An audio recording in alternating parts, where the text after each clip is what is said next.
이 구절이 의미하는 것은 기본적으로 이 논서가 다루고 있는 내용이 대상을 정교하게 분석해 나가는 논리적이고 이론적인 철학적인 작업이 아니라 수행의 과정과 방법을 담고 있는 수행 지침서라는 말이 됩니다. 그러니까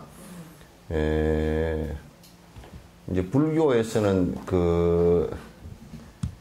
이 존재하는 방식에 대한 그 설명을 한 것은 물론 철학서들이 많이 있어요. 연기에 관한 철학, 이런 철학서들이 많이 있지만은도 이제 핵심적인 것에 가장 중요한 것은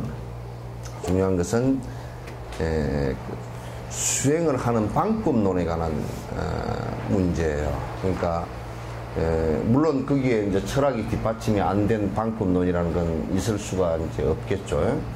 그래서 이제 방법론이라는 게 이제 굉장히 중요하다는 것을 여러분께서 이제 인식을 하셔야 돼요. 그래서 이제 철학적으로 아무리 뛰어난 철학 체계를 갖고 있다 손치더라도 이제 그것이 그러면 철학 그 자체가 우리에게 무슨 이익을 주느냐라고 했을 때 실제적으로 철학이 아무런 의미가 없는 경우가 대다수란 말이에요. 그래서 그걸 불교에서는 희론이라 그러고 별 의미 없는 그 논쟁거리, 머리만 아픈 논쟁거리에 불과한 것이다. 그렇게 얘기하는 것이에요. 그래서 지금 이 꼬문님 바르바는 핵심이 뭘 얘기하기 위해서 한 것이냐면 수행차제를 얘기하기 위한 것이다. 수행차제.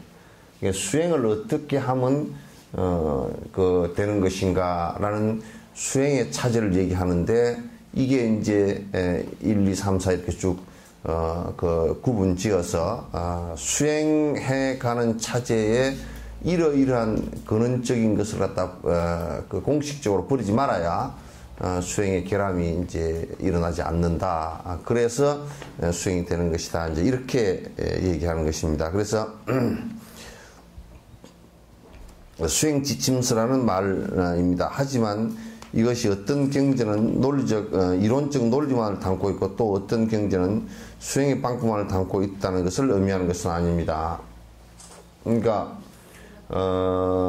이제 서양에서 우리가 과학이라든지 또는 서양 철학 같은 경우는 서양 철학은 수많은 서양 철학자들이 이제 여러 가지 생각을 통해서 세상은 이런 것 같다라고 이제 얘기를 했지만 그거는 어디까지나 그러면 그랬는데 어쩌란 말이냐라고 그랬는데 그러면 인간은 어떻게 해야 고통이 사라지느냐라고 했을 때는 대답이 아무것도 없어요.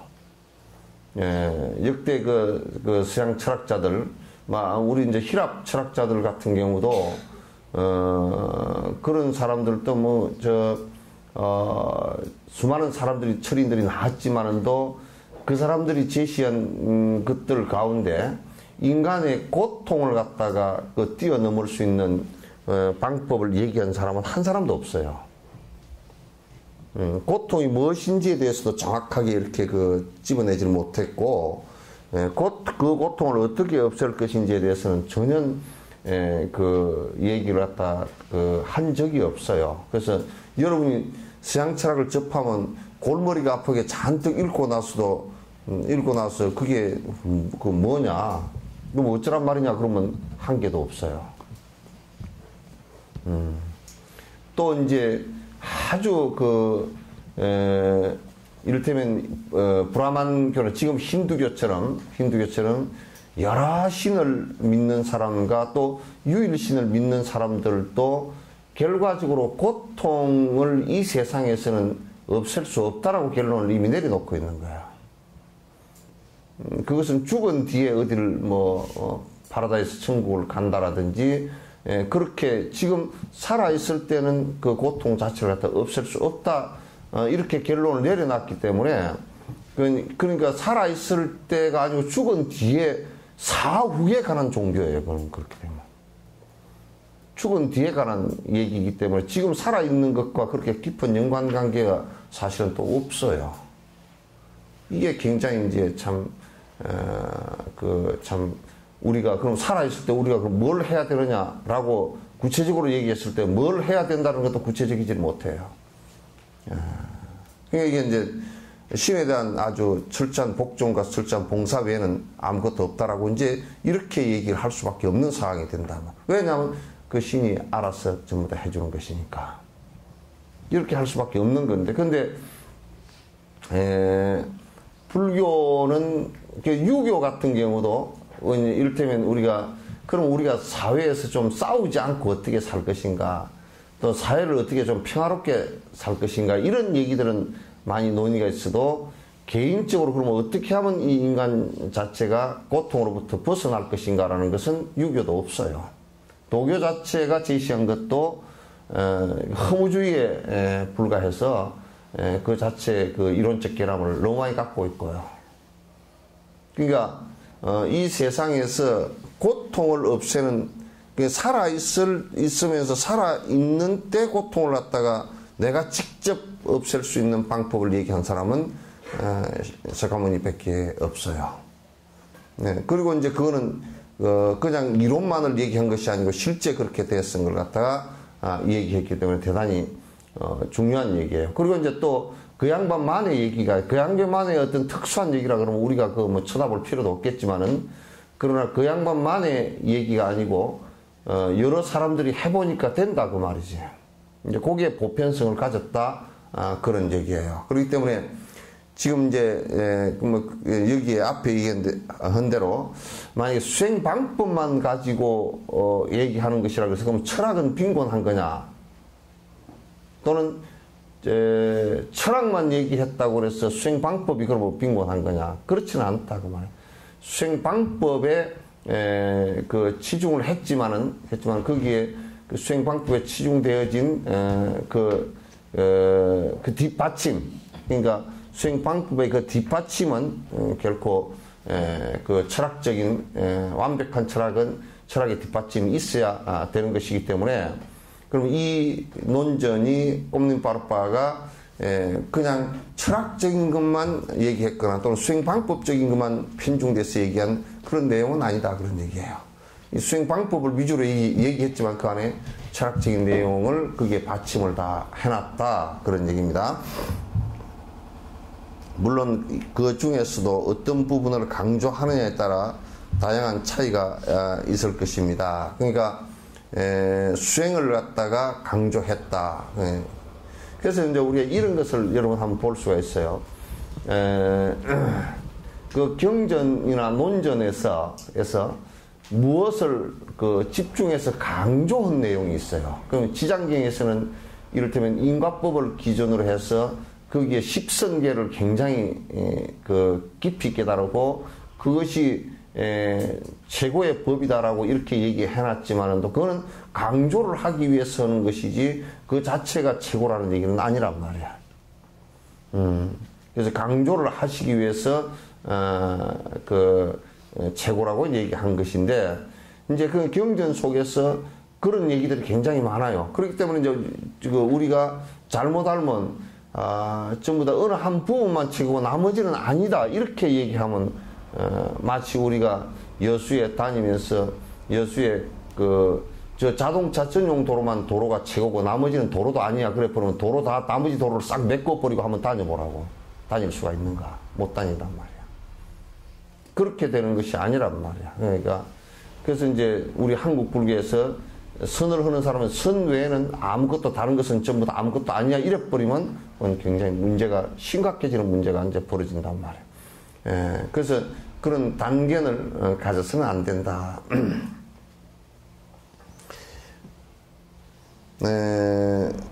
또 어떤 경전은 기본적으로 논리적인 학습에 유용하고 또 어떤 경전은 수행의 과정을 습득하는 데 유용합니다. 이를테면 우리가 이제 논전 가운데서도 인명론 같은 경우는 인명론은 핵심이 그 전공 분야가 전체 경전을 갖다가 논리적으로 보고 또 그 경전을 보고 난 연후에 논리적으로 사유하기 위해서 그렇게 이제 인명론을 갖다 얘기해 놓은 것이란 말이에요. 그러니까 인명론을 보면서 왜 여기는 수행 방법이 없느냐 이렇게 물으면 그건 오히려 그 아주 잘못된 견해란 말이죠. 인명론 그 자체가 논리적으로 하나하나 파악을 하는 그 자체가 수행임에도 불구하고 인명론을 보면서 이건 논리학이니까 수행 방법이 아니구만 그러고 때려치우는 단견을 갖다 가진 사람들이 있단 말이에요. 그러니까 또 어떤 경우는 지금 이런 우리가 람님 같은 경우라든지 꼼님 같은 경우나 또는 이브라임론 같은 이런 경우나 또는 보리도 광론 같은 이런 경우는 전부 다가 거기는 핵심적으로 수행하는 방법론에 관한 문제예요. 방법론에 관한 문제인데 여기에 왜 논리학, 인명논리학이 없지? 그러면 그건 또 말이 안 된단 말이야. 산수를 배우면서 국어가 여기에 왜 없지? 국어를 배우면서 산수가 왜 없지? 그렇게 하면 안 된단 말이야. 그러나 우리가 산수를 배우더라도 안에 다음 덧셈을 해보시오. 그런 게 국어잖아, 그지? 다음 덧셈을 해보시오. 그게 산수는 아니잖아. 그 국어를 모르면 산수도 안 돼, 사실은. 국어를 잘 하는 사람이 산수를 잘하게 돼 있지. 그렇게 서로가 전부 다 연계되게 돼 있다. 그런 얘기예요. 이 논서는 구자에 해당합니다. 즉 수행의 과정과 절차를 잘 담고 있는 내용이다. 그래서 이제 지금 한국에서는 한국이나 일본 같은 데서는 이런 수행 절차가 있는 것 자체도 잘 몰랐어요. 이 수습 차제가 수행을 하는데 이렇게 단계적으로 차근차근 해나가는 것이 있는지 자체도 몰랐단 말이에요. 이게 굉장히 심각한 문제가 되어 있는 거예요. 그러므로 그 내용을 따라서 수행 차제라고 수습 차제, 수행 차제, 수행을 하는데 차근차근 차례대로 해나가는 방법이라고 이제 그 꼼님 파르파 그러면 수행 차제 이렇게 이제 부르게 됐다. 그런 얘기예요. 제목에 관한 얘기입니다. 그리고 제목에서도 알 수 있는 것처럼 이 논서는 수행자가 마음의 흐름을 발전시키는 길이 어떤 것인지에 대해서 쌀 알갱이가 여기저기 흩어져 있는 것처럼 어지러운 것이 아니라 적절한 순서를 가지고 설명하고 있습니다. 그러니까 여기에 이 논서는 특히나 수행 논서 가운데 무엇을 얘기하기 위한 것이냐면 마음을 어떻게 다스릴 것인가에 관한 집중된 논문이다. 마음을 어떻게 우리가 다스릴 것인가 에 대한 집중적인 그 내용을 갖고 있다. 그래서 그 마음을 어떻게 다스릴 것인가라는 집중적인 핵심의 내용이 핵심 모티브가 지관이란 말이에요. 사마타와 비파사나에 관한 내용이다. 그래서 이제 그러니까 이건 논리적으로 다시 한번 결론적으로 말씀을 드리면 이거는 지관에 관한 내용이다. 그러니까 선수행을 하는 내용에 관한 것을 갖다 주로 다루게 될 것이다. 그런 얘기예요.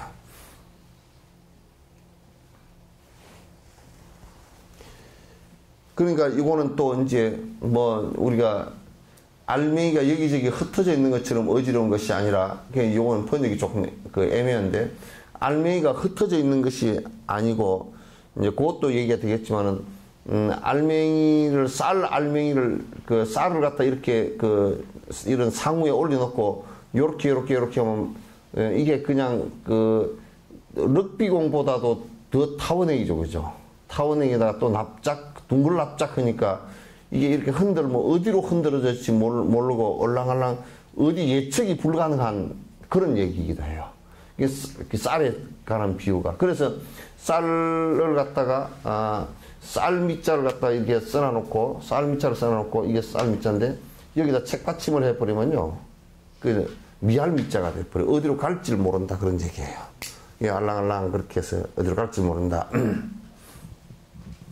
그런 것처럼 그냥 앞뒤 두서없이 이렇게 대문대문만 이렇게 써놓은 것이 아니라 아주 순서를 이 까미라 신라께서 당시 성취하신 내용과 그 다음에 부처님 말씀을 근거로 해서 그래서 그 내용을 갖다 아주 정밀하게 들어가는 순서대로 정리를 갖다 해놓은 것이다. 그런 얘기예요. 수행차제 세 부분 중에 본문은 중간 부분에 해당합니다. 그러니까 이게 이제 여러분 앞에 꼼님 빠르빠 그런 거 중편 그려놨죠, 그죠?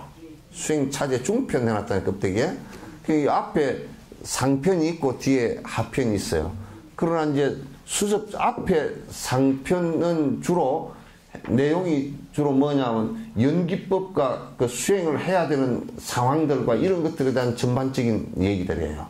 그 다음에 중편은 이게 이제 중편 여기가 지관에 관한 얘기가 주로 집중적으로 이제 논의가 됐기 때문에 우리가 이제 이것을 한다. 아짜리아라는 것은 전교사 그런 뜻인데 이게 뭐냐면 이 대승불법에서 대승불교에서 가장 존경스러운 부처님 이름을 빼버리고 존칭어가 있어요. 존칭어가. 지금 우리는 아이고 그분이 조사스님이다 그렇게 할 때는 가장 존칭어로 생각을 하고 있지만은도 이때 당시에는 전교사다. 그 뭐냐면 이 가르침을 전달해주는 사람이다. 이렇게 그러니까 대승의 법을 전달해주는 사람, 줄 수 있는 사람, 그 주는 사람을 대단히 소중한 가치로 봤다고. 왜냐하면 전달해주는 그 자체가 수행이고 전달해줄 수 있는 능력이 있다 그러면 스승이고 전달해줄 수 있는 해서 사람들로 하여금 깨달음의 번뇌를 벗어날 수 있는 길을 열어주는 스승이기 때문에 전교사 그러면 굉장히 중요한 그런 스승이라는 뜻이에요. 아짜리아라는 말은 정교사라는 말인데 그건 대단히 중요한 말이고 그 다음에 역경사도 정교사에 해당돼요. 그러니까 경을 번역을 해서 번역한다는 것은 결국 다른 민족들이 볼 수 있게끔 만들어주는 것이니까.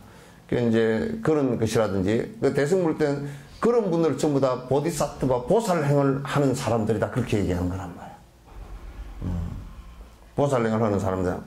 그래서 정교사인 까밀라 신라께서는 맨 처음 이 내용을 인도말로 가르치셨습니다. 그러니까 인도말로 범어로 가르쳤다. 그러니까 부처님께서 하신 말씀이 범어란 말이에요.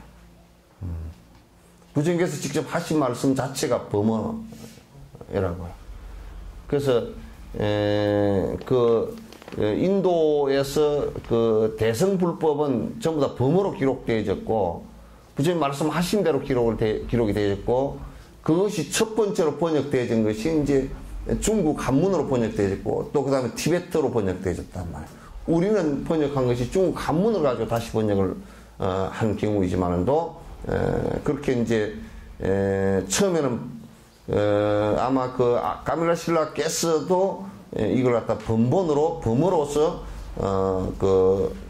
가르치는데 본문은 범어 제목으로 시작했습니다. 그러니까 이제 까밀라 신라께서 말씀하신 본문 자체는 전부 다 범어로 말씀하시고 범어로 기록되어 있는 것이다. 여기에는 여러분의 마음속에 이 성스러운 경전 언어에 대한 인연을 심어주는 의도가 담겨 있습니다. 여기에서 지금 요 번역을 하신 분이 이제 요거는 자꾸 경전 그려놨죠, 그죠? 요거는 이제 잘못 번역, 우리나라 관례로 볼 때 잘못된 번역이에요. 왜냐하면 경전이 아니고 이건 논전이에요. 경전은 우리나라에서는 부처님께서 경률론을 나눌 때 그렇게 하는데 이거는 부처님께서 직접 말씀하신 내용은 아니고 부처님 말씀하신 것을 갖다가 갖고서 다시 정리를 하는 것이에요. 그게 논이에요. 그렇기 때문에 뭐냐면 범어로 이제 까밀라 신라께서 범어로 이 논전을 갖다 기록하고 말씀하신 것은 아마도 부처님께서 말씀하신 그 범어를 그대로 인연을 심어주기 위해서 그렇게 하신 것이 아닌가, 이런 해석을 했습니다. 또 이렇게 인도 당시의 언어로 제목을 붙이는 것은 역사적인 차원의 문제이기도 합니다. 서르게 땅, 그러니까 티벳에 문명의 새벽이 오고 점점 국가라는 형태를 갖추면서 자연스럽게 다른 나라와 관계가 형성되었습니다. 돌아보면 티벳인들은 다양한 사회 문화적인 요소들을 주변 국가로부터 흡수해 왔습니다.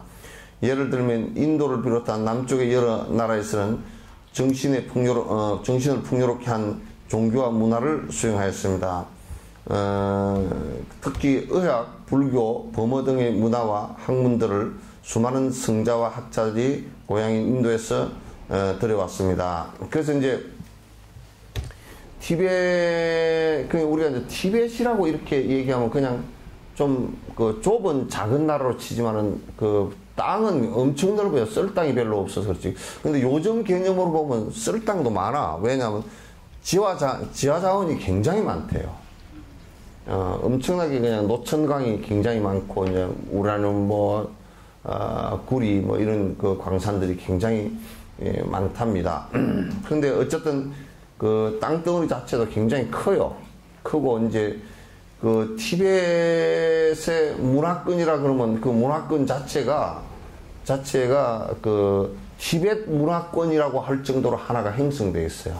그래서 이제 옛날에 티벳이 아주 그 좀 오래 전에는, 그러니까 한 불교가 들어가기 전쯤에도 그 티벳 사람들이 중국 문화를 또 받아들이기도 하고, 또 인도로부터 인도 문화를 받아들이기도 하고, 그래서 지금 그 티벳의 전통 의학 같은 것들 보면 그 중국식도 들어가 있고 인도식도 들어가 있어요. 그래서 그 두 가지를 가지고 독특하게 자기 것을 만들어 놨어요. 그러니까 티벳 사람들이 이제 인도로부터 부터는 제일 중요한 걸 받아들인 것이 이제 불교를 갖다 받아들이는데,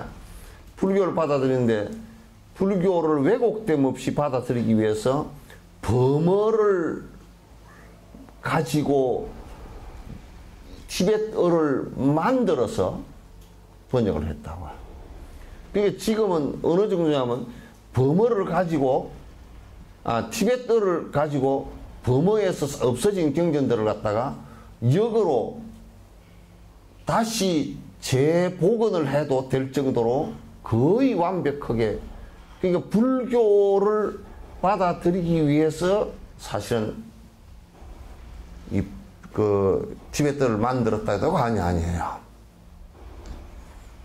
그렇기 때문에 그 인도의 그 부처님의 말씀들이 서로시 변함없이, 별 변질 없이 전해진 것이 굉장히 특이한 일이에요. 그래서 원형들이 그대로 다 남아있어요. 그래서 그 범어를 앞에 제목으로 쓰고, 또 까멜라실라 같은 이런 분들이 요 논을 갖다 범어로 써서 다시 티벳 범어로 가르치고 이렇게 티벳어로 가르치고 했던 것은, 그래서 그러니까 범어의 본질적인 그 모습들을 갖다 그대로 전하기 위해서 그렇게 하신 것 같다, 그런 얘기예요. 그 이제 역사적인 것은 그런 그 학자들이 그 불교나 또는 범어, 그 다음에 또 아유르베다, 의학 이런 것을 갖다 쭉 이제 받아들였다고 말이죠. 그래서 전통적으로 티벳인들은 인도를 성스러운 땅이라고 부릅니다. 그러니까 티벳 사람들뿐만 아니라 한국 사람들도 부처님께서 태어나신 나라라서, 그래서 우리 이제 성지순례라고 그곳에 부처님이 발자취를 갖다 이렇게 한번 보기 위해서 성지순례 하는 이유가 거기에 있죠. 성이 땅이 무슨 성지다 그런 얘기라기보다는 부처님께서 성자가 그것을 태어나서 그것을 이제 교화를 수행하시고 성취하고 열반을 하셨기 때문에 이제 그렇게 하는 것이다, 그런 얘기. 다양한 야채 요리와 음식은 중국의 영향을 받은 것입니다. 그러니까 지금도 이제 티벳은 우리가 남결사에 뷔페할 때 가서 뷔페식을 먹으면 그 사람들이 요리를 하잖아요. 그러면 이게 중국식인지, 식은 중국식인데 또 요리 자체를 보면 또 안에 중국 것도 아니고, 그래서 중국 그 티벳 사람들은 그 야채 먹을 줄도 몰라. 그 이번에 스피티도 가보니까 야채가 없어. 그래서 이제 무를 갖다가 했더니 무가 어디 있냐고 찾아봤더니 어디 뭐 남새밭 저 끝에 2개 붙어 있어. 무 뿌리가 한 30뿌리밖에 없어. 캐베츠도 그냥 2개 그냥 이렇게 있는 거. 그거 내가 3개 따오니까 1개도 없더라고 밭에는. 뭐 없어. 그쪽에 꿀이 나는데 꿀이 딱 꽃 필 때 잠깐 필 때 그때 꿀이 나는데 꿀이 굉장히 순하고 좋더라고. 그래서 그 꿀을 한 통 나 먹으라고 그 가져왔어. 그래서 이게 통에 가져와서 그 몇 통 더 사자 그랬더니 몇 통이 없대. 그냥 한 2-3통 뭐 너댓 통 뭐 그렇게밖에 없는 마. 그 꿀 자체도 그렇게밖에 안 나는가 봐.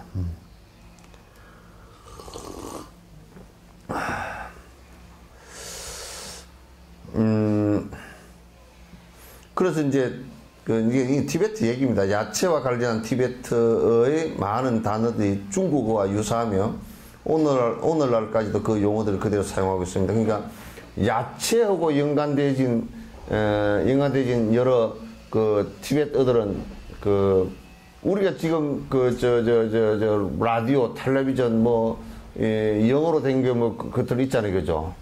그거는 지금 전자제품이나 그 근대 기계 문명을 받아들이면서 일본이나 이제 그 미국을 통해서 받아들였기 때문에 일본식 용어도 많고 이제 그 영어식 용어도 이제 많듯이 이때 사람들은 그 티베트 사람들은 아마 야채나 이런 것은 전부 다 중국식으로 받아들였기 때문에 이름도 발음이 뭐 거의 비슷한가 봐요.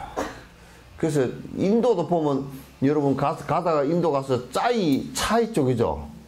짜이라는 거. 짜이라는 말이 나는 뭐 짜이 그래서 인도 말인 줄 알았더니 그게 중국말이라 그냥 차라는 말이에요. 그래서 중국에서 들어간 거는 또 중국 그 말 그대로 아직까지 남아 있고 이제 그런가 봐. 그래서 추운 기후에 맞게 발전한 복장들은 몽골의 영향이 강합니다. 그래서 또 옷은 보면 또 몽고식이고 그 모자 쓰고 뭐 요렇게 해서 쓰고 하는 것은 그거는 또 몽고식이고 그렇게 되어 있습니다. 복장의 색깔이나 모양 등의 많은 부분에서 그 영향을 찾아볼 수 있습니다. 그렇게 수세기를 티벳은 이웃 나라들과 접촉해 왔습니다. 많은 것들을 수입하여 우리 자신의 독특한 문화로 발전시켜 온 것입니다. 본문에서 범어로는 뭐이라고 시작하는 것은 이 논세의 정통성을 나타내는 말입니다. 즉 인도의 스승으로부터 전해졌다는 말입니다. 그러니까 달라이라마께서 이제 뭘 설명하기 위해서 하신 거냐면 이제 당신 나라에 중국으로부터 들어온 것도 많고 이를테면 논전도 중국으로부터 들어간 게 있어요. 우리 그 원칙 스님께서 쓰신 해신밀경소라는 것은 티베트어로 번역돼서 티베트에 그대로 있거든요. 그거는 중국에서 들어간 거예요. 중국에서 이제 들어간 거고 이제 그런 중국으로부터 들어간 논전들도 있어요. 있고 이제 그다음에 인도의 그 범어로부터 들어간 논전들도 있고 그 주로 이제 범어로부터 들어간 논전들이 대단히 이제 많죠. 많았어. 그런데 왜 제목을 범어로 이렇게 해놨느냐? 이거는 그 인도 나란타 대학의 전성이다라는 것을 갖다 증명하는 것이 된다. 그런 얘기예요. 그 내용이. 또 본문에서는 서장어로는 이렇게 그 따옴표를 이라고 말하면 티베트어 제목을 붙이고 있는 것입니다. 이것은 이 논세가 다른 언어에서 티베트로 번역되었다는 뜻이 되죠. 그러니까 범어로는 그렇게 해놓고 또 티베트어로는 그러면 범어로는 해놓은 것은 이제 그 나란타 대학에서 전성되어졌다는 뜻을 얘기한 거, 전성의 맥을 얘기하는 것이고, 티베트로는 이렇게 하는 것은 티베트 번역이라는 뜻이 된다. 그런 얘기입니다. 티베트는 불교의 수많은 경전이나 주석서들을 그대로 기록할 수 있을 만큼 충분한 단어와 표현 능력을 갖고 있습니다. 그러니까 불교를 번역하기 위해서 했다고 해도 과언이 아닐 정도의 용어예요. 그러니까 얼마나 불교를 수입하면서 철저하게 그 스승들이 티베트의 그 불법을 전하기 위해서 그 스승들께서 노력을 하시는지 우리가 알 수가 있죠.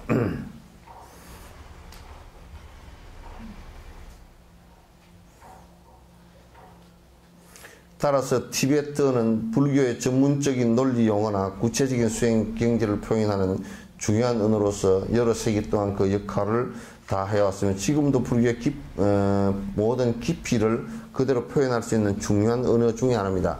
그러니까 지금 세계에서도 불교를 연구할 때요, 연구하는 패턴이 몇 가지가 있습니다. 연구하는 패턴이. 불교를 연구하는데 첫 번째가요, 첫 번째가 범어 연구입니다. 불교를 그 전 세계 지금 옥스퍼드 대학 같은 데서나 지금 이제 뭐 미국 여러 그 대학에서도 대학들에서도 이제 전 세계 대학들에서 철학 하는 사람들이 이제 불교를 연구하는데 첫 번째 가장 고전에 그 부처님과 가장 가까운 것을 갖다 읽는 첫 번째 이제 범어예요. 예, 두 번째는 남방 쪽의 파리어 쪽이고요. 세 번째는 북방의 범어에서 그 티베트어로 바뀐 티베트어를 연구를 해요. 오히려 티베트를 연구를 해서 범어에서 원본이 사라진 것을 갖다 복원하기 위해서 지금 노력을 하는 사람들도 있어요. 그 다음에 이제 중국 한문이죠. 그래서 전 세계적으로 파리어, 그 다음에 범어, 그 다음에 이제 그 티베트, 중국어, 이 한국어는 그건 포함 안 됐어요. 왜냐면 한국이 불교를 갖다 좀 개떡같이 믿고 있으니까. 그 안 돼. 한국어를 갖다가 잘 해가지고 불교 연구하는데 어디 불교 연구를 갖다 한국어를 잘 하니까 불교 연구가 잘 된다. 이게 된 게 없어요. 이게. 그러니까 우리가 여태까지 불교 1600년 자랑을 하고 난리를 쳤지만은 사실은 그렇게 크게 자랑할 만한 것이 그렇게 많지 않다는 것도 이제 어떤 그 사실이에요. 전 세계 그 언어를 가지고 불교를 연구하는 학자들은 이 한 4가지 정도를 가지고 연구를 한다고요. 그 고 연구들이에요.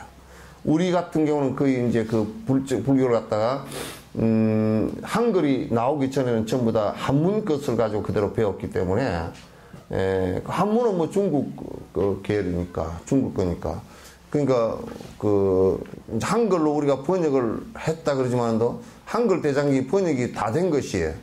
세종대왕 때부터 조금씩은 있었지만 한글로 번역이 다 된 것이 기껏해야 이게 몇 년 전이에요. 그래서 그게 지금 한글 대장경은 전 세계적으로 학술적으로 이게 그 경전이 깊이 있게 연구를 해서 이게 그 고전 연구를 해서 이게 할 만한 건 아직까지 그게 안 돼 있어요. 그래서 여러분들도 이제 그런 것은 좀 우리가 참 그 아파해야 될 부분이 아닌가라는 생각을 합니다.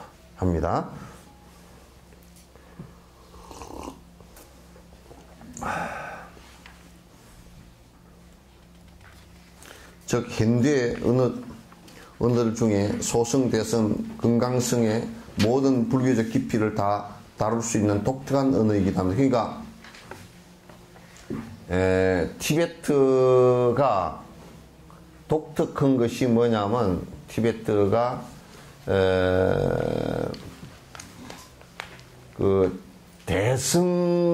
소성, 대성, 그 다음에 그 금강성이라고 하는 그 내용들까지도 다 그 담아낸단 말이에요. 그러니까 우리가 이 얘기가 어떤 얘기에 해당되느냐면 우리들 한글이라든지 이것이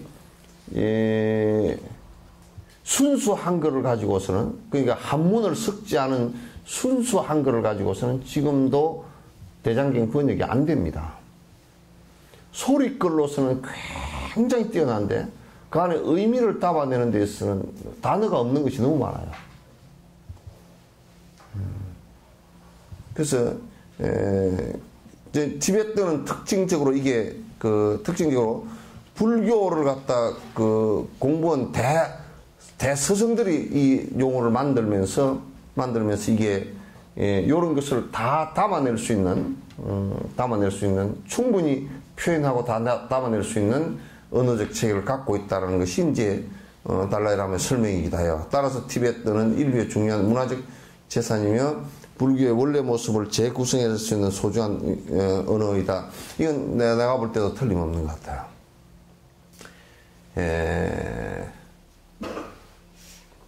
범어는 또 너무 어려워요. 범어 자체가 굉장히 쉽지 않은 언어 가운데 하나고, 그런데 표현하는 것은 굉장히 섬세하게 표현을 할 수 있는데 좀 어렵다고. 이게 티베트는 그렇게 어렵지도 않으면서 이제 불교적인 것은 내용을 갖다가 거의 완벽하게. 그러니까 티베트 사람들은 자연적으로 말을 하면 전부 다 의사소통을 하면 전부 다 불교 내용으로 하게 돼 있어. 그래서 중국이 저렇게 티베트를 갖다 점령해가지고 다 정신까지도 다 망가뜨리려고 그래도 잘 안 되는 이유가 그런 것 때문에 그러고, 이를테면 일본이 우리나라를 점령해가지고 36년 동안 그렇게 말살시키려고 해도 잘 안 되는 것이 그게 우리 언어 때문에 그래요. 언어와 문자 때문에 그렇단 말이에요. 그게 핵심적으로 그게 잘 깨지질 않아요. 자, 문수동자가 아닙니다. 문수동자가 아닙니다. 문수보살. 문수동자도 물론 화연하는 모습 가운데 하나이긴 하지만은, 그러나 거기서 처음부터 문수동자께 그렇게 하는 것은 문수보살님께 배려합니다. 정리합니다. 배려보다는, 배려라는 말은 이제 유교에서 많이 쓰고, 정리라, 이 말을 땅에 대면서 절한다 해서 정리라 그래요. 지심정리의 공양 그러죠, 그죠? 그래서 정리라 그러는데, 이 말을 땅에 대해서 절한다 그래서 정리라 그러는데, 이 구절은 번역자의 예경 부분입니다. 그런데 번역자인 역경사가 아무런 장애 없이 모든 일을 끝낼 수 있기를 바라며 기를 올리는 부분입니다. 그래서 이제 언제든지 이 앞에 뒤에도 설명이 있겠지만, 이 앞에 꼭 어떤 부처님과 어떤 보살님께 정리를 합니다. 예경을 올리는 것은 그 경전의 성격을 말해주는 거예요. 그 문수보살님께 정리합니다. 그렇게 했을 때는 거기에 내용이 문수보살의 지혜로, 이게 지금 정진하는 지혜에 관한 얘기를 갖다 지금 하려고 하는 거예요. 그래서 보통 우리가 자비에 관한 얘기를 할 때는 간세보살께 정리합니다. 이렇게 이제 되어 있어요. 그러니 우리가 문수보살님께 정리합니다 하고, 그 문수보살님께 정리합니다. 그리고 모든 보살 마살들께 정리합니다. 이렇게 이제 되는 것이죠. 그래서 이제 기한다라는 것은 꼭 이 분들의 가르침에 의지한다. 이 지금 논을 쓸 때도요, 보살님의 가피로 쓰는 경우도 많아요.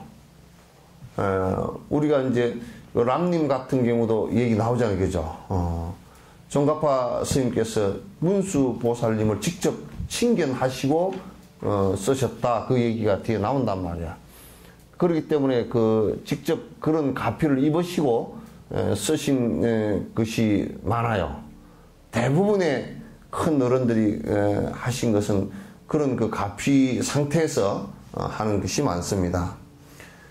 그래서 기를 올리는 부분입니다. 이 구절은 이 책에서 전하고자 하는 모든 목적이 다 이루어지기를 바라는 기도문에 해당됩니다. 그래서 문수보살님께 의지합니다 라고 할 땐 기합니다. 그건 삼기나 우리가 기도를 하는 것은 내 발언이, 원하는 이 발언이 성취되기를 바라는 그런 기원의 의미가 들어있어요. 과거의 모든 불교의 법왕들이 공표하신 것처럼 문수보살님께 예경을 올리고 있습니다. 이 구절은 또 이 책의 형식적으로 불교의 경율론 3장 중에 경이나 논서 부분에 해당한다는 것을 보여주고 있습니다. 여기에서는 경이나 논서 그러났지만 논서에 해당되는, 물론 문수보살님께 기합니다 라고 하는 것은 실제로 이제 사실은 거의 논에 해당돼요. 부처님께서 설법하시면서 그 문수보살님께 기합니다. 그런 소리 안 하거든요. 그죠? 부처님께서 하시면서 자기 제자에게 기합니다. 그런 소리 안 한다고. 여기에 그 후세 제자들이 문수보살님께 기합니다. 또는 관세음보살님께 기합니다라고 예경을 하는 것은 주로 전부 다 부처님 경서에 대한 주석서를 쓰신 것을 얘기해요. 지금 이 부분은 조금 바꿔야 됩니다.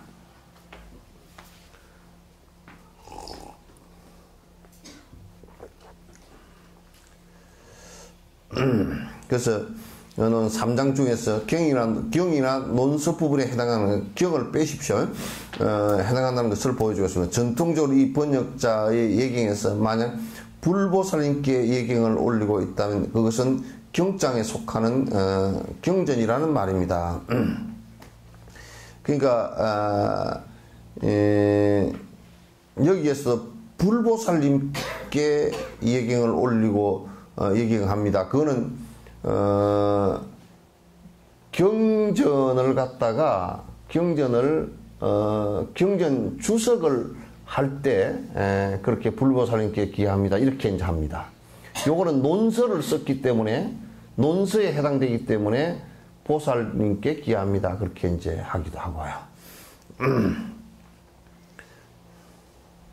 전통적으로 이 번역자 예경에서 만약 올리겠다면 경장 말입니다. 하지만 문수보살님께 예경을 올리는 경우는 이 경전이 논장에 속한다는 의미입니다. 그렇게 여기서는 이렇게 얘기하고 자꾸 앞에서는 이 경이 그려놨잖아요. 그죠?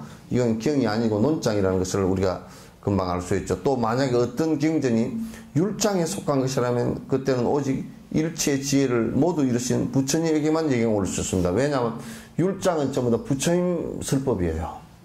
경율론 3장 그럴 때 경과 율은 부처님께서 쓰라는 것이고 경을 갖다 주석을 한 것을 갖다가 우리가 얘기할 때는 불보살님께 기합니다. 그러기도 하고 완전히 논일 때는 보살님께 기합니다.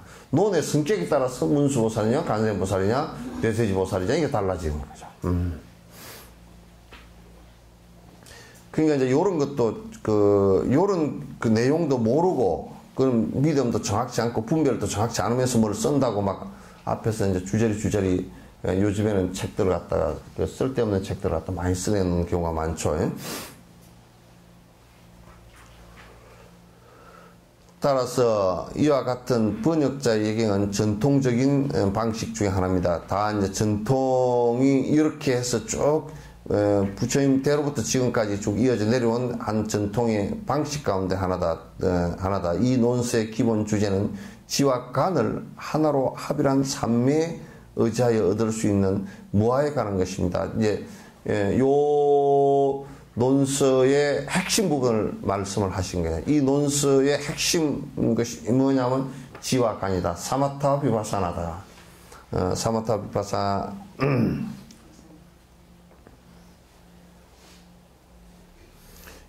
그래서 지와 간의 하나로 합일한 삼매에 의지하여 얻을 수 있는 무아에 관한 것이다. 그 무아를 갖다가 지금 그러니까 사마타를 이루어서 무아가 되는 그 내용을 갖다 지금 거기에 들어가는 방법을 갖다 전부 다 가르칠 것이기 때문에 대단히 중요한 내용이다. 이러한 주제를 담고 있는 논서이기 때문에 문수보살님께 예경을 올리겠으면 따라서 논장에 속한다는 말입니다. 대승경전의 체계를 따라라는 구절은 저자가 이 논서를 공부하는 사람들에게 수행의 과정을 간단하게 설명하는 부분입니다. 그렇다면 대승의 가르침을 수행하는 궁극적인 목적은 무엇입니까? 그러니까 하는 것입니다. 답은 불성입니다. 불성은 무엇을 말합니까? 일체의 모든 지혜를 다 갖추신 분을 부처라고 합니다. 이러한 부처의 성품을 불성이라고 합니다. 그러니까 부처가 될 수 있는 불성이 뭐냐? 그걸 일으켰을 때, 보리심을 일으킬 때 일어나는 그 부처 되고자 하는 마음을 갖다 일으킨 것을 갖다 불성이라고 그런단 말이에요. 그걸 완성한 것을 부처님이라고 그러고, 그래서 부처님은 불성을 완성시켰다 그런 얘기예요. 저번에 얘기해서 불성이 지금 요 얘기를 보면서 혹시 요게 이제 한국 사람이 번역한 것이기 때문에 불성이라는 것이 뭐가 하나 있어서 그것을 갖다가 우리가 발견하면 되는 것처럼 그렇게 생각해서는 안 됩니다. 그건 내가 설명을 했다 그때 좀 구체적으로 다 설명을 드렸기 때문에 더 이상 설명하지 않습니다. 대승을 공부하는 마지막 목적은 부처의 일체지를 성취하는 것입니다. 그러니까 부처가 되는 것을 대승 수행의 목표로 삼는단 말이에요. 그러니까 대승 수행은 다른 것을 하기 위한 것이 아니라 부처가 되는 길인데 그 부처 되는 것이 핵심은 보리심과 자비심이고 그 자비심을 이루기 위해서 평등심을 갖다가 수행해야 되고 그래서 그 행하는 것이 육바람이어야 되고 실제 실행이 육바람이라는 말이에요. 그렇게 되는 것을 얘기하는 것이다. 따라서 깨달음을 이룰 수 있는 적절한 방법들을 구체적으로 탐구해 나가야 합니다. 이것이 수행입니다. 이 수행을 통해서 일체지를 이루기 위한 바르고 완전한 과정을 밟아 나가야 합니다. 이상으로 이 논서의 주제를 간단히 정리해 보았습니다. 이 논에서 제목하고 그죠? 제목하고 그 다음에 이 경이 갖고 있는 핵심적인 이 논이 갖고 있는 핵심적인 그러니까 내용에 관한 설명을 갖다 했다 그 말이죠. 자 이제 그 다음에 전개 부분을 들어가도록 하겠습니다.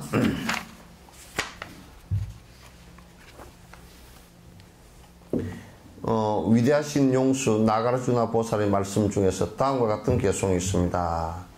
그 용수보살은 제2의 부처님이라고 할 정도로 아주 위대하고 뛰어났던 분입니다. 대승을 얘기하는데 용수보살을 빼버리면 그거는 대승이 성립이 안 될 정도로 그 용수보살의 그 성취도와 성취와 그 다음에 용수보살의 위치가 대단히 큽니다. 그래서 그 용수보살은 우리나라에서 이제 소개된 책들은 중론 정도밖에 없지만은 실제적으로 대단히 중요한 그 논서들이 굉장히 많습니다. 그래서 그 다음 같은 개송이 있습니다. 자, 같이 한번 해볼까요? 자신과 세상을 위해 위없는 깨달음을 얻으려면 산처럼 확고부동한 이타심을 바탕으로 모든 것을 감사하는 자비심과 이원을 초월한 지혜를 갖춰야 하리라. 그러니까 이제 그 제일 첫 부분이 사홍선과 같이 사홍선 첫머리와 같이 중생무변서원도 그러잖아요, 그죠? 그 모든 행위 자체가 중생을 구제하고자 하는 생각이 전제되어야 된다. 그러니까 자신의 성불과 세상의 그 중생들의 고통을 없애기 위한 노력. 그래서 위없는 깨달음을 얻으려고 한다면 꼭 요게 전제되어야 된다. 산처럼 확고부동한 이타심을 바탕으로 해야 된다. 그러니까 이타심이 바탕이 안 될 때는 일체 중생을 번뇌로부터 건지겠다라는 이게 크게 나오지 않고 그게 바탕이 안 될 때는 다른 것을 이게 지금 왜 이걸 전제로 요 얘기를 지금 이타심 얘기를 앞에 맨 전제로 하느냐 하면 사마타와 비파사나 선을 행하는 것, 참선을 행하는 것도 선을 행하는 것도 요 마음이 전제가 안 될 때는 전부 다 법집과 이기심으로 돌아가 버리기 때문에 아예 안 되기 때문에 그래요.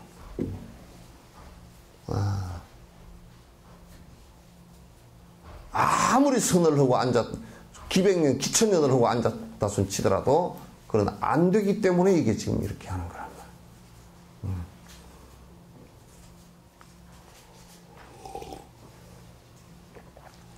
그래서 이타심을 바탕으로 꼭 해야 된다. 모든 것을 감사하는 자비심과 일체 중생을 갖다 모두 대할 수 있는 그 일체 중생의 생명이 모두 다 소중하고 그들이 모두 다 행복을 원하고 모두 다 고통을 싫어하는, 그래서 누구로부터도 침해받는 것을 싫어하고 하는 것을 갖다가 인정하고서 모두를 갖다가 자비심으로 대할 수 있는, 그러니까 이타심과 자비심 그 앞에 보리심은 이미 이 얘기가 다 된 상태고, 이게 이타심과 자비심과 이타심, 그 이제 결국 보리심이라는 것 자체가 이타심으로 인해서 나오는 것이니까.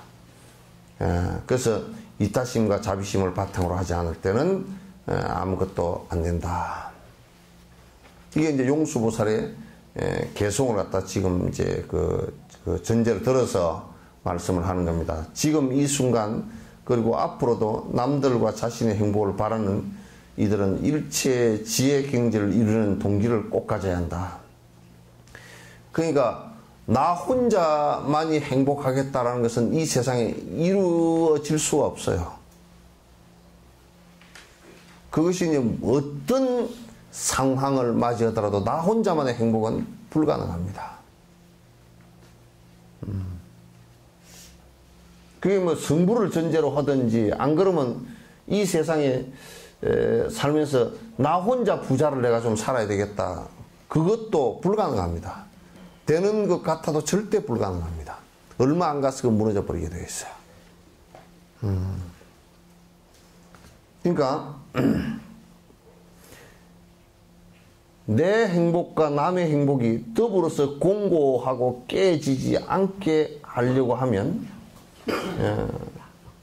그렇게 하려고 하면 기어코 이타심이 전제가 되지 않고서는 불가능하다. 이타심을 전제로 하지 않고서는 정말 불가능하다. 그래서 우리가 승부를 하려고 하는 것도 결국은 그 전제가 뭐였냐면 이타심이 전제가 되어야 된다. 일체 중생을 위하려고 하는 이타심이 전제가 꼭 되지 않고서는 보리심도 나오지 않고 또는 승부를 할 수 있는 관계도 이루어지지 않는다 그런 얘기예요. 이걸 이제 반성을 안 하면 아무리 특별히 뭘 한다고 치더라도 그건 또 뭐 우리가 이제 대웅전을 하나 짓더라도 일체 여기에 의지해서 수많은 사람이 참 진짜 정진해서 공부를 갖다 이루었으면 좋겠다는 그 이타심이 전제가 안 되면 대웅전을 짓는 것마저도 무의미해요. 의미가 하나도 없어요. 그래서 이기심을 가지고서는 절대 이 보리심에 나오지 않고 그 다음에 승부를 하고자 하는 동기 자체가 나오지 않는 것이다. 자비심과 이타심 그리고 정견은 위 없는 깨달음의 길을 위한 기본 바탕이 된다. 이타심이나 보리심 그 다음에 자비심 그건 저기에 존자님께서 하나 꼭 더 붙여놓은 것이 있네요. 정견, 바른 견해.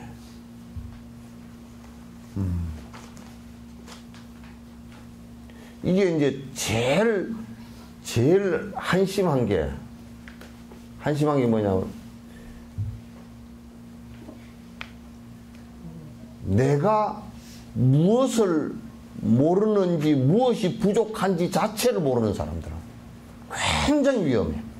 알려고도 하지도 않고 무엇을 모르는지를 몰라.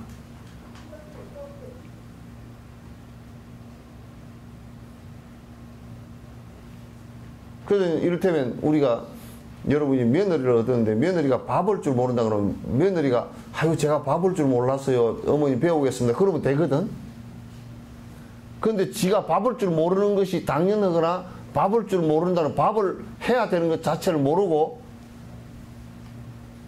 밥 올 줄 모른다는 것 자체를 모른다 그러면 그건 이 얘기를 해도 싸움밖에 안 일어나게 돼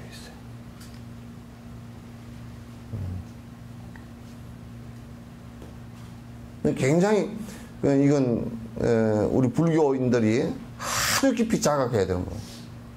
그러니까 자기가 지금 얼마만큼 모르고 있다는 걸 모르니까 다 알고 있는 것처럼 생각을 하는 거야. 말은 아이고 내가 뭘 몰랐어요 그러지만 실제로는 뭘 모르고 내가 그래 어떤 때는 묻는다고 뭘 모르는 거? 그러고 물어보면 모른다는 것 자체를 몰라. 그러니 얼마나 무지한지 몰라. 아주 무지해.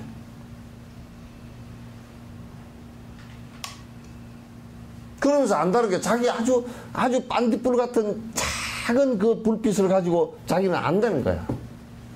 아는 것도 잘못 알고 있는 게 대다수고, 진짜 반딧불 같은 그런 밝음 정도밖에 안 되면서 막 뭘 지식을 가지고 깨 맞춰가지고 그런 뜻이 막 경강부회를 하고 그렇게 어거지를 부리면서 살면 그건 다칠 수밖에 없지.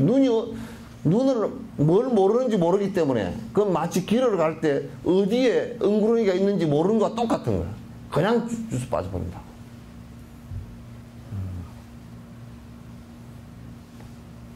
그러니까 뭘 모르는지 모르기 때문에 배우질 못해. 배우려고 생각도 하죠. 아만이 가득했어. 무지와 아만이라는 것이 아주 가득해서.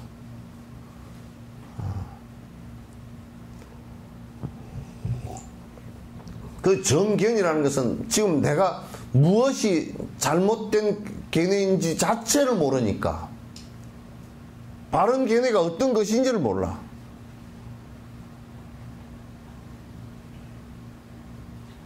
우리 그쪽 우리 처자 몇 살인가?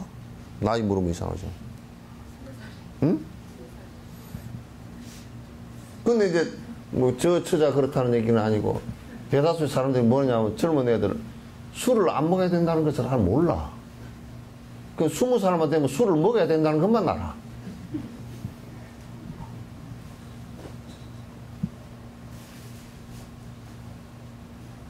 이제 20살 민증 나오고 그랬으니까 이제 술 먹어도 된다. 그것만 알아. 그 아는 것 자체가 잘못 알고 있다는 것을 모른단 말이에요. 그게.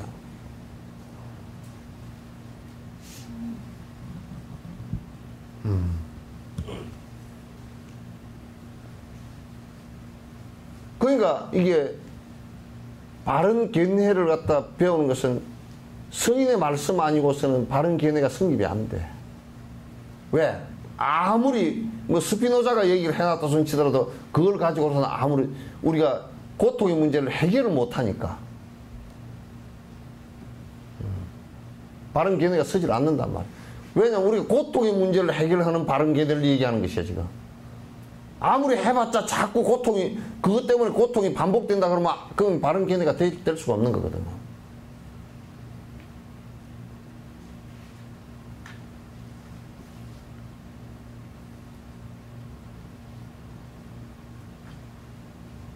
그래서 내가 저번에 옛날에는 자동차에 내가 염주도 좀 걸어주고 이렇게 하다가 이 자각이 없는 사람들한테 걸어주면 오히려 독이 되겠다 싶어서 내가 안 걸어준 거야. 어느 날 내가 중단을 해버렸어. 진짜 사고가 안 나는 진짜 부적은 무슨 부적이에요? 조심하라고 하는 것도 나는 우리나라 사람들은 말을 잘 못 믿어. 왜냐면 조심하라는 것도 그냥 포괄적이라. 시장을 나가랍니다. 그럼 어떻게 하시랍니까? 그러니까 잘 하랍니다. 지랄 그 소리 누가 못해? 어떻게 잘할 건지. 시집 가서 이제 잘 살랍니다. 또 우리도 다 그러잖아. 가서 잘 살아야 된다. 잘 살아야 된다. 잘 살아야 된다. 그 소리 그 허나 말하는 소리라. 구체적으로 어떻게 사는 것이 잘 사는 것인지를 갖다 얘기해 줘야 되잖아. 그지? 그런데 운전을 하는데 참 안전하게 해야 됩니다. 결론은 안전이지만 안전이라는 게 안에 구체적인 내용들이 다 있잖아. 그죠? 술 먹고 운전하지 말아야 되는 거, 빨리 달리지 말아야 되는 거, 자동차 정비 잘해야 되는 거, 쓸데없는 자동차 타고 다니지 말아야 되는 거, 기분 나쁠 때 핸들 잡지 말아야 되는 거.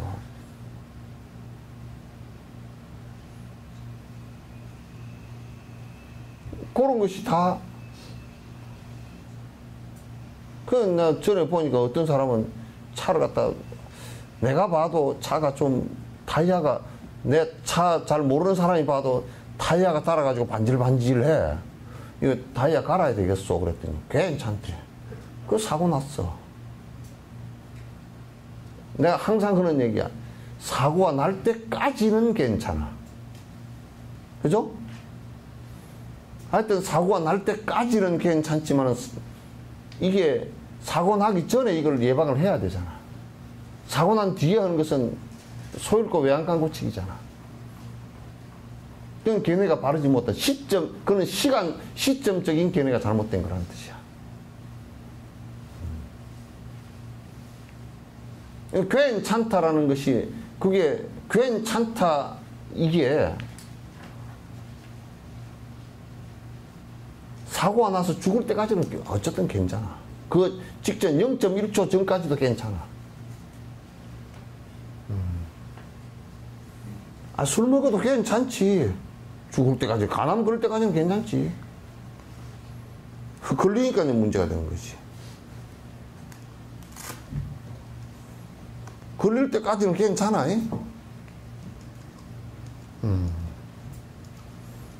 담배 피우는 것도 괜찮지. 괜찮아.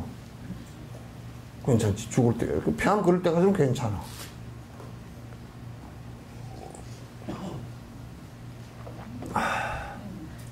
욕하고 싸우는 것도 괜찮아.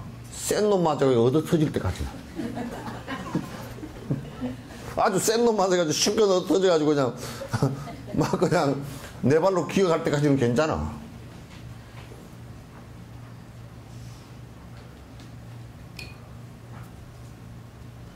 그래서 수없이 주장을 하지만 바른 견해라는 것이 굉장히 중요해요. 바른 견해라는 것이. 그러니까 바른 견해가 안 서 있으면, 생각이 바로 안 서 있으면, 아유, 내가 뭐 어디 지금 회사가 그랬다더라? 어디가? 삼성인가? 어디에서 그랬다더라? 술을 뭐 사발술인가 뭘 마신다며. 폭탄주도 아니고 이것저것 섞어가지고 하여튼 한 사발 해가지고 그것도 그냥 들이켜 버린다며. 그렇게 먹인다며. 차라리 청산가리를 먹여버리지. 빨리 죽어버리게. 뭘 왜 그렇게 슬슬 죽게 만들어? 지 도망갈, 피할, 회피처만 만들어 놓지. 청산가리를 먹었으면 차라리 죽은 사람이 니 때문에 죽었다 그래가지고 상대가 교도소나 들어가지. 술을 퍼먹여서 죽인 것은 교도소도 안 들어가. 빌어먹을 놈들. 그거 잡아 넣어야 돼. 안 먹는 술을 갖다 퍼먹인 놈들은. 지가 지 입으로 퍼먹는 거야 지가 지옥으로 가겠지만, 안 먹는 걸 퍼먹이는 것들은. 안 먹으려고 그러는데 막 사발술을 안 퍼먹이면 네가 이 직장에 못 있고 어쩌고 저쩌고 네가 상사를 웃기려 보니, 그런 상사를 웃기게 보지 누가 술 먹지 말라는 상사를 갖다 웃기게 보가니.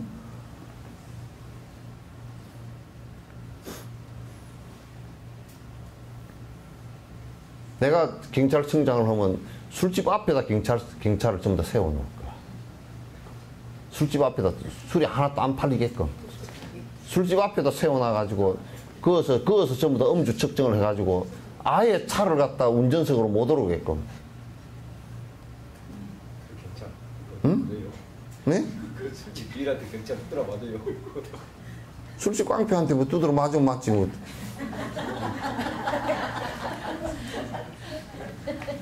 그러니까 얼마나 잘못된 개념은, 남을 갖다가 교통사고 나서 남을 죽이고 죽을지도 모르는데 그따 퍼먹이고 돈 벌려고 그렇게 앉았어?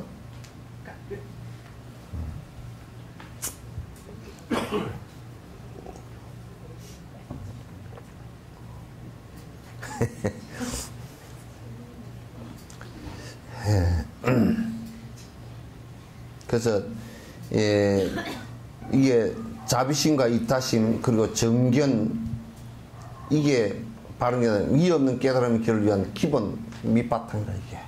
그러니까 경전을 배우지 않고 깨닫는다는 것은 거의 불가능에 가까워. 안 돼. 바른 견해가 없이 한다는 것은 이와 같이 함께 부처님의 가르침인 법을 믿고 가까이 해야 합니다. 그러니까 부처님의 가르침을 자꾸 이해하려고 그러고 법문을 듣고 그것을 갖다 가까이 한다는 것은 읽고 외우고 법문 듣고 실천하려고 그러고 하라는 뜻 아닙니까? 모든 장애에서 자유로워지고 유익한 것들을 만나려면 넓고 심오한 부처님의 가르침에 대한 내용을 잘 살펴보고 그 의미를 잘 이해해야 합니다. 그 이해하는 것이 중요해요. 뭘 쪼자르게 놀아서는 안 돼.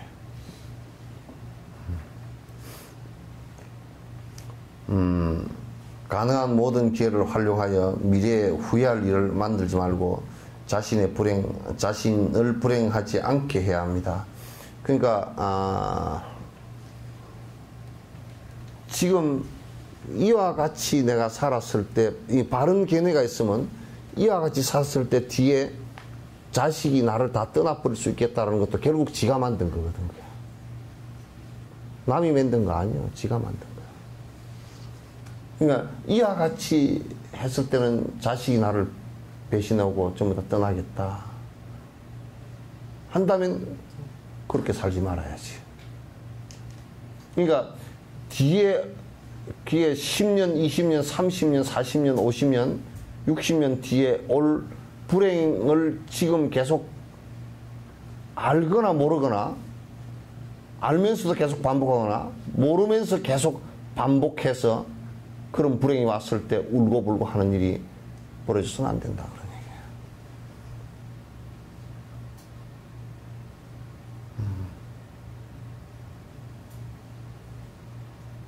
얘기예요. 이제 부처 말씀을 배우면서 이제 이런 것들을 갖다 우리가 잘 깊이 있게 이해를 해야만이 또 내가 실천하고 안 하고는 그 다음에 문제라도 우선 이해라도 정확하게 하는 것이 매우 중요하다, 그런 얘기예요.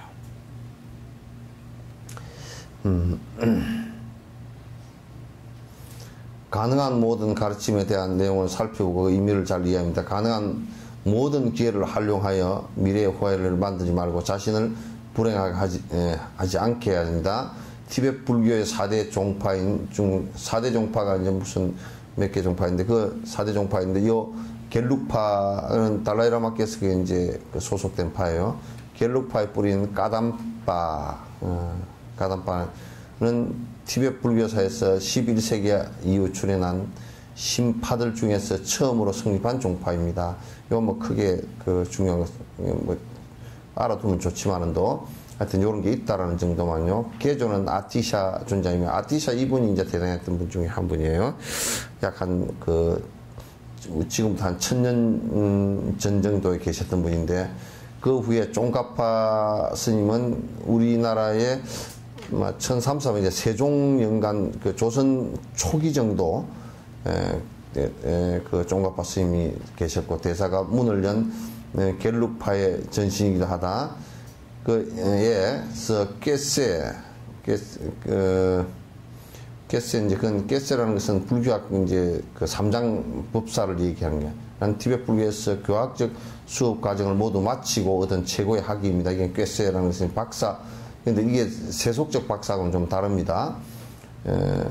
각 족파마다 조금씩 다른 행식을 취하고 있기는 하지만 대체적으로 깨세라 하면 불교의 삼장, 경장, 율장, 논장에 아주 정통 공부를 다 하신 분들이에요.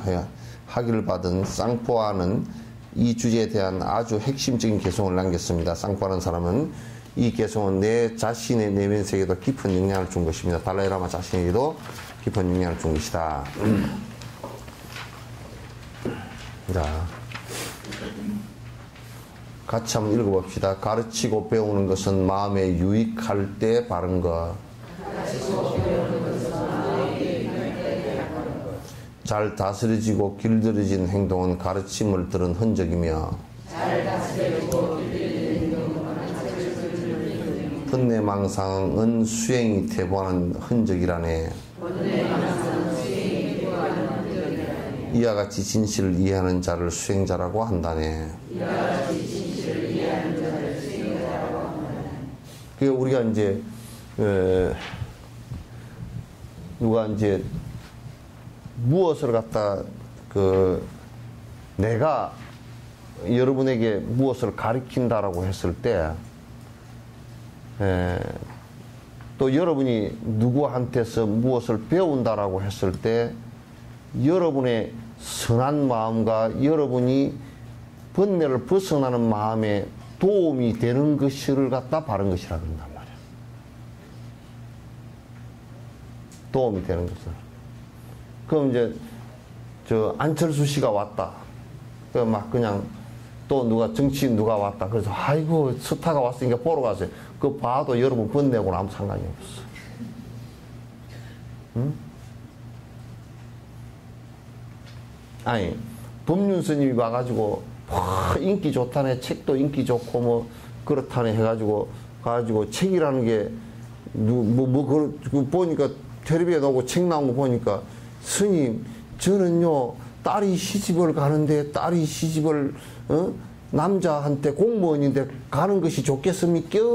안 좋겠습니까? 그게 무슨 책으로 나와가지고 뭘 베스트셀러가 참 우리나라도 너무너무 옅어. 아주 감각적이고 표피적이고 자기 욕망적인 얘기들만 쪼르게 그런 것은 바른 것이라고 하질 않아. 그게 여러분의 마음을 선하게 만들고 착하게 만드는데 무슨 도움이 되느냐. 만약에 어떤 사람이 기도를 열심히 뭐 부처님께서 가피를 내리서 우리가 뭐 안 될 것도 되고 뭐 이렇게 얘기한다면 그것은 여러분의 번뇌를 갖다 줄이는데 아무런 도움이 안 돼. 더 번뇌를 갖다가 더 강하게 강화시켜주는 것이기 때문에 그걸 갖다 바른 것이라고 얘기하지 않는단 말이야. 성녀는 중은 법사가 돼서 법을 가르칠 때는 바른 것, 다시 얘기해서 뭐냐면 바른 것이란 뭐냐면 여러분들과 여러분들의 마음속에 행복이 될 수 있는 것을 가르쳐요. 욕망을 키워주는 것이 아니라 그걸 바른 것이라고 한단 말이에요.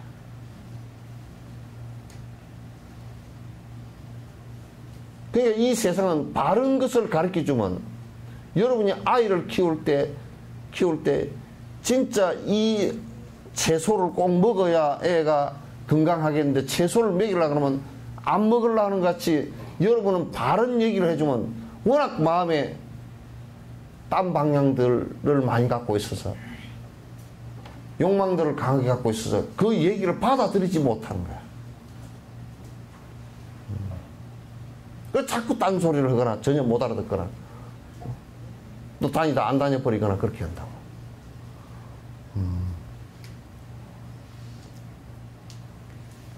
여기에 마음에 유익할 때라는 것은 이것도 잘못 들으면 안 돼. 하여튼 희한하게 그 자기 합리화를 잘 시켜서 들어보니까 마음에 유익할 때라는 것이 뭐냐면 마음이 최소한 선심으로 선한 마음으로 나아가는 것을 유익하다 그래요. 유익하지 못하다라는 것은 뭐냐면 악심으로 나아가게 하는 거.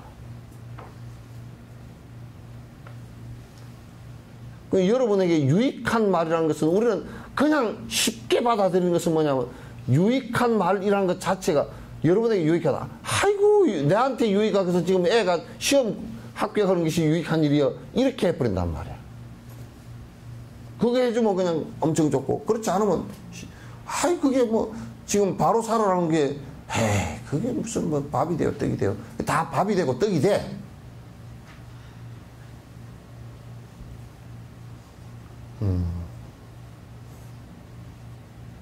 잘 다스려지고 길들여진 행동은 가르침을 들은 흔적이. 그러니까 이 사람이 지금 기도도 열심히 내 마음을 바꾸기 위해서 기도도 열심히 하고 있고 참회절도 열심히 하고 있고 행동을 보니까 지금 나쁜 짓을 안 하고 있고 남에게 선행을 하고 있고 말을 해도 곱게 하고 있고 남에게 이익된 행을 하려고 하고 있고 이런 지금 잘 길들여져 가는 지금 열심히 선한 모습으로 살아가는 것은 그 사람이 지금 공부를 하고 있다는 뜻이란 말이에요. 스승으로부터 법문을 들어서 지금 잘 실행을 하고 있다. 스승으로부터 법문을 듣더라도 못 알아듣는 사람은 업이 워낙 중한 사람은 법회를 한 뭐 1년쯤 다녀도 아이 석전사 20년 법회를 들어도 술 못 끊는 사람이 있다니까.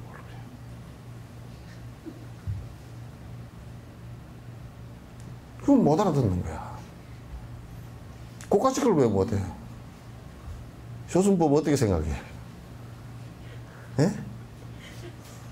맛있는 거. 맛있는데 봐 저런데.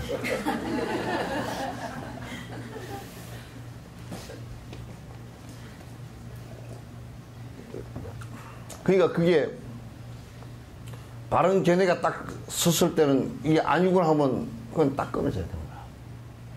그러면 이제 차근차근 선한 모습으로 바뀌어 나가고 생각도 넓어지고 여유가 생기고 여러 사람을 위해서 일하는 모습이 생기고 그런단 말이야. 그 번뇌망상이 일어난다. 지금 내가 잘못된 그래서 계율을 자꾸 지금 깨뜨리기도 하고 있고 번뇌망상이 계속 일어난다. 이런 것은 무슨 뜻이냐? 지금 본인이 수행에 퇴보하고 있다는 뜻이라.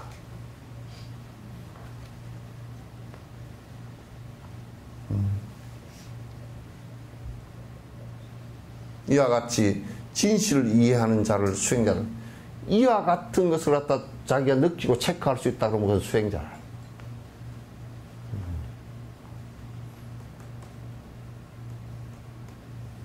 그런 것을 수행자라 그런단 말이에요. 자, 끝내죠.